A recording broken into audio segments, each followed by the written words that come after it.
ndagira ngo mfate akanya gatoya ishima boko muri commission permanente charge des finances fataka gato kubashimira kubagize courage onyene bakareka vacances barimwo kugira ngo baze batangure gukora ibikorwa. Sije nabahamagaye ariko bonyene bararavye baraba ibikorwa bafise, mwumvise ko ari ibikorwa byinshi cyane kandi nta ushobora kubibafasha. La commission permanente yonyene nitegerezwa kubikora. Barabiravye rero hasi hejuru bati reka twebwe burugo tubureke kugira ngo tugende dukore. Ubu rero bari bamaze indwi yose bari ku bikorwa kugira ngo ibikorwa byinshi nta muntu yicaye kuko ahubwo ibikorwa ni byinshi cyane, byinshi. Ni nayo mpamvu rimwe na rimwe tujye tuhamagara n'abashikiranganje ngo baze hano kugira ibyo batuganirira, ariko batashoboye kuronka akanya, kandi natwe twarabyemeye turabyumva ko byumvikana. Uyu nshinga amateka mushasha kugira ngo none haze gusija, noneho tuca dusaba tumenyesha seni ko atayindi revendication nimwe tuzemera, Assemblée nationale izemera iraba yikaye no mushinga amateka kaya Butanyerera. No kuri iki kibazo ko atayindi revendication tuzemera, kubera ko wabonye ko watezwa kwandika niyanditse kugira ngo atubwire yuko desiste. Uwo hariho uwundi we yagize icyo yandikira seni, we byaciye binyaruka, mugabo hariho uwundi ataciye yanditse. Niyo mpamvu twaciye dufata ino démarche. Nuko rero reka tuje tumusaba ahaguruke.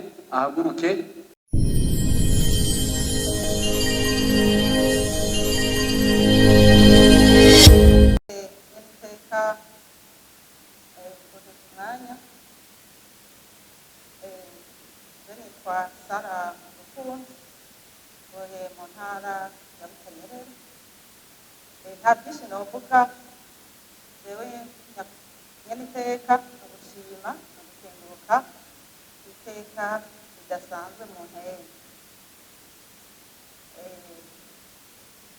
Hanyuma ndabashimye shimira na bagenzi bashoboye kunyakira, nibaza ko banyereka umwonga uhuma n'udahuma kugira ngo tuzokore ibikorwa turi hamwe, kugira dutegure kugira ngo nakazoza igihugu kidusaba. Rero reka ntabyinshi uvuga, murakoze. Muri circonscription ya Butanyerera bivuga biti conformément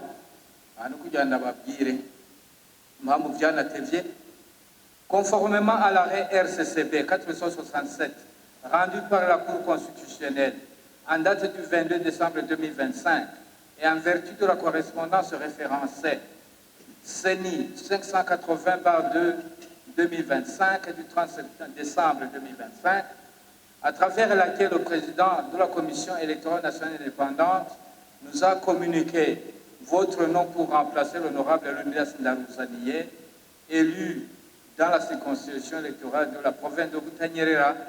Nous avons l'honneur de vous inviter à venir siéger à l'Assemblée nationale à partir du 1er avril 2026. Rero kwariko yari kete tumama kugira ngo aze gusieja, ariko mbere yaho twabanje ose no kurindira igihe kubera uko yari byagenze de façon spéciale, alors ko twari turindiriye yuko uwashatse kwidesista M. Monsieur Deogide Rurema yashatse kwidesista mugabo ntabyo yakoze par écrit. Yewe twari twarindiriye ko yandika par écrit mugabo ntabyo yakoze. Alors twebwe twaciye twandikira seni kugira ngo tuyimenyeshe ko duhamagaje uyu nshinga amateka mushasha kugira ngo none haze gusija, none tuca dusaba tumenyesha seni ko atayindi revendication nimwe tuzemera Assemblée nationale izemera iraba yikaye no mushinga amateka kaya butanyere. No kuri iki kibazo ko atayindi revendication tuzemera kubera ko wabonye ko watezwa kwandika niyanditse kugira ngo atubwire yuko iso desist. Uwo hariho uwundi we yagize icyo yandikira seni we byaciye binyaruka mugabo hariho uwundi ataco yanditse. Niyo mpamvu twaciye dufata ino démarche. Nuko rero reka tuje tumusaba ahaguruke kugira ngo imbere yuko tuja ku gikorwa cya kabiri hariho mwumvise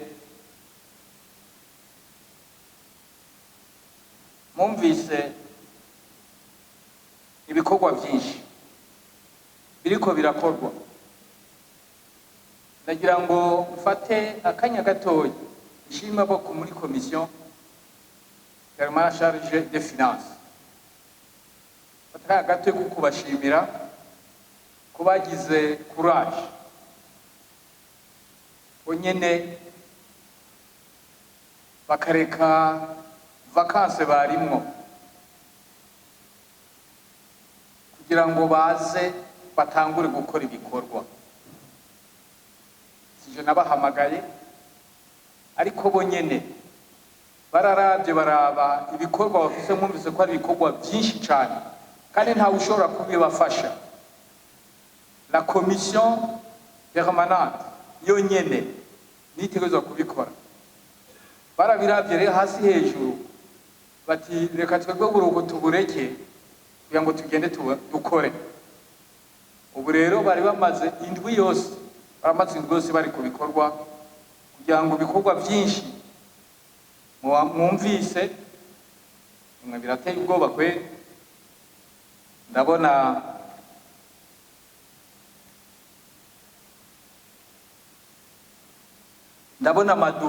amadokima 9 kandi nimwaze ko ari amadokima yoroshe. Ibidokima binini cyane nanje ubwanje kugira ngo ndabisinye emwe byaramfashe igihe atari gitoya uko byagenda biza kandi ntibirahera n'ubu hari ibindi birinyo. Ariko rero uko nako ndabivuga bagize neza kuko barashaka gutirimutsa icyo gikorwa ukuntu cyangana volume yacu, barashaka gutirimutsa ku buryo ubu twavuga yuko nka 3-4 kwijana bitatu 3/4 muvuga ngo iki mu Kirundi 3/4 y'ibikorwa ushaka kuba bamaze kubirangura.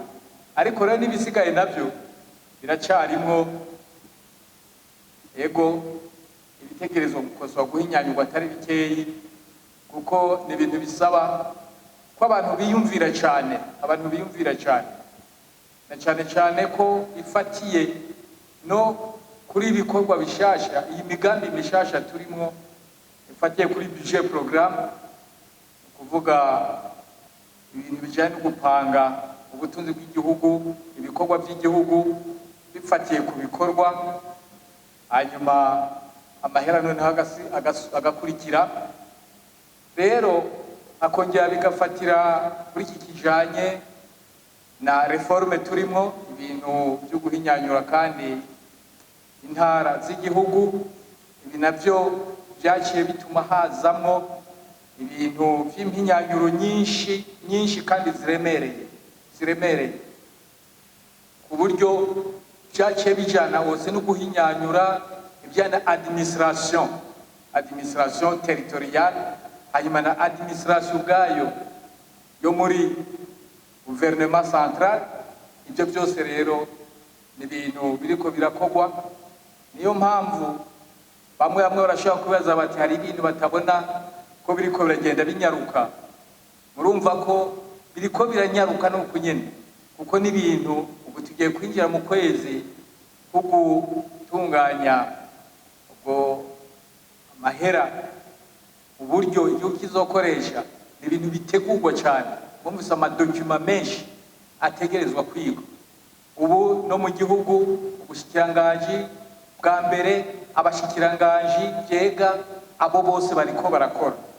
Turiko turavuga ibintu by'amareforme, abashikiranganji bose umwe wese ariko araraba ingene iyi reforme impinyanyuro y'ingene igihugu cyongeye gutunganywa bushasha mu bintu bijanye n'intara, mu bintu bijanye na nzego za leta. Ibi byose bariko abashikiranganji bariko baraba kugira ngo bavyumve neza, kuko barabitunganije. Mugabo kubitunganya ni kimwe no kubyigisha abasanzwe bakora mu bushikiranganji naco n'ikindi. Ibi byose n'ibikorwa birimo, tutibagiye n'ibikorwa rero basanzwe bajejwe muri bijanye n'amakaye de charge yabo, ni ukuvuga ibikorwa bajejwe mu bushikiranganji. Ibyo byose bariko babikorera rimwe. Aha rero novuga yuko nta muntu yicaye, kuko ahubwo ibikorwa ni byinshi cyane, byinshi pe, byinshi. Ni nayo mpamvu rimwe na rimwe tujye tunahamagara n'abashikiranganji ngo baze hano kugira ibyo batuganirira, ariko batashoboye kuronka akanya, kandi natwe twarabyemeye turabyumva ko byumvikana. Rero ngivyo aha ababo muri Commission Finance mu byumve, reka n'abandi bose ko bari kubikorwa.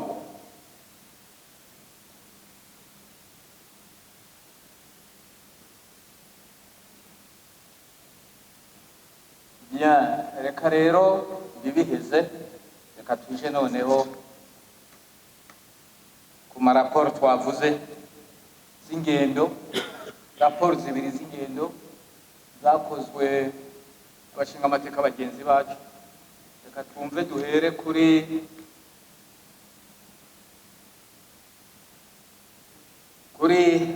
honorable Jean-Marie. Clôture et déploiement. À l'égard de clôture fixée par la loi, le passage à la dans notre bureau témoin, la plupart des bureaux avaient commencé le comptage. Les autres avaient des électeurs en quai attendant d'accomplir leurs devoirs civiques. Après le déploiement science tenante des urnes, le personnel électoral a rempli les documents relatifs avant de remettre une fiche de résultat à chaque mandataire présent. Les mandataires du candidat présent étaient plus représentés dans la totalité des bureaux de vote. Le déroulement des scrutins a été également bien couvert par les médias nationaux et internationaux, publics et privés. Conclusion et recommandation.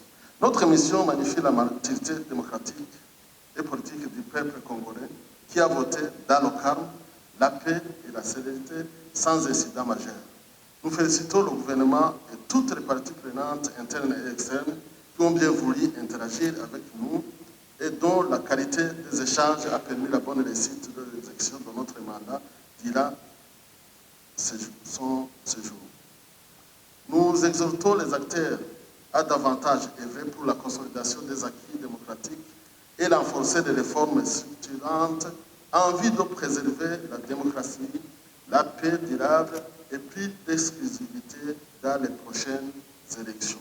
L'élection s'est déroulée de façon crédible, transparente et régulière, conformément aux standards internationaux, continentaux, régionaux et au cadre légal national en vigueur dans le pays, ce qui constitue un motif de notre satisfaction prélude au raffermissement de l'excellence de la gouvernance démocratique dans cet État membre de l'Union. Au regard de ce qui précède, j'ai tenté de formuler quelques recommandations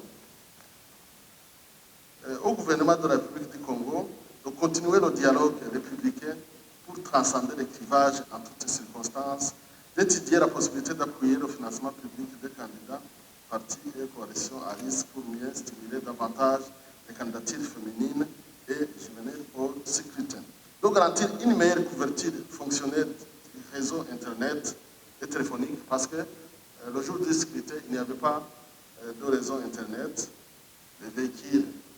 Le déploiement, on dirait que c'était ville morte, les véhicules, c'était les véhicules qui avaient laissé passer seulement. Vraiment, c'était terrible. On n'arrivait pas à communiquer avec les autres pour leur dire les problèmes que nous avons rencontrés, les crevaisons. Il n'y avait pas moyen de formuler un secours dans les montagnes, les gens qui sont partis. Il y a déjà des jeunes qu'on a déployés à 830 km. Ils n'avaient pas d'eau. Donc c'était un problème. Le carburant, il était difficile d'acheter le carburant. Dans le milieu de l'art, même si le carburant était là, personne n'était autorisé d'ouvrir la station. Donc l'Union africaine et les autres missions ont recommandé qu'il faut améliorer. C'était très difficile. Donc, toi, tu communiques avec celui qui est avec toi seulement. Donc, il faut faciliter assurer la population un accès permanent de l'Internet aux candidats partis politiques en coalition et coalition à liste, d'assurer le déploiement des représentants des candidats à liste dans tous les bureaux de vote afin de mieux renforcer la transparence du processus électoral. Donc, les autres candidats n'avaient pas de mandataire. Donc, on dirait, dans pas mal, 90% des bureaux de vote, donc la majorité des candidats n'avaient pas de mandataire. Donc, c'était le parti au pouvoir qui était présent. Élargir le cadre de dialogue et de concertation à tous les aspects de la vie politique nationale afin de veiller à la paix démocratique dans le pays. À la société civile de poursuivre ses efforts de formation d'éducation civique électorale et veiller à observer les scrutins en maintenant sa neutralité et son objectivité politique envers les protagonistes de l'échiquier politique. Donc, mobiliser plus de moyens pour mener à bien ces missions. À l'Union africaine et à la communauté internationale de poursuivre les coopérations diplomatiques et stratégiques afin de continuer leur soutien résolu à la République du Congo et l'appuyer dans ses efforts résilients visant la promotion et la consolidation de la démocratie, de l'état de droit et du développement durable. Aux organes de gestion des élections, de maintenir et renforcer davantage le dialogue permanent entre eux et les candidats, partis et coalitions en toutes circonstances. De communiquer avec toutes les parties prenantes à toutes les étapes des processus électoraux afin de juguler les controverses actuelles et futures. De garantir l'accès à l'information électorale pour tous les acteurs impliqués, du pouvoir comme à l'opposition, ainsi que pour les citoyens et les organisations de la société civile. De renforcer encore plus les capacités du personnel déployé pour les opérations électorales et insister sur l'importance du respect des procédures préélectorales, électorales et post-électorales en toutes circonstances. De tenir compte de types de handicap, de personnes vulnérables et les niveaux de type de vulnérabilité afin d'aménager une logistique du vote plus adaptée. Il était en braille, gros caractère, usage de langue de signes, aménagement des rampes d'accès, entre autres. Parce que les escaliers, moi aussi j'ai éprouvé des difficultés pour monter certains escaliers. Imaginez-vous pour les personnes avec handicap, c'était un grand problème. Voilà, Excellence, très honorable, brièvement la mission que j'ai effectuée. Ici, comme on ne me demande pas pourquoi je n'ai pas mis le résultat, parce que je n'ai pas observé le comptage de résultats. Merci beaucoup.